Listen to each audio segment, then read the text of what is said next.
کراچی عائشہ منزل کے قریب لگی آگ تو بجھ گئی، لیکن درد اور تکالیف متاثرین کی نہ بجھ سکیں۔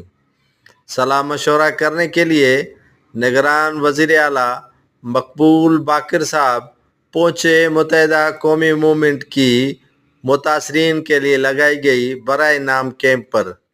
وہاں موجود تھے MQM رابطہ کمیٹی کے کنوینر فاروق ستار اور دیگر رہنما، جن سے جسٹس ریٹائر نگران وزیر اعلیٰ سندھ مقبول باقر نے گفتگو کی۔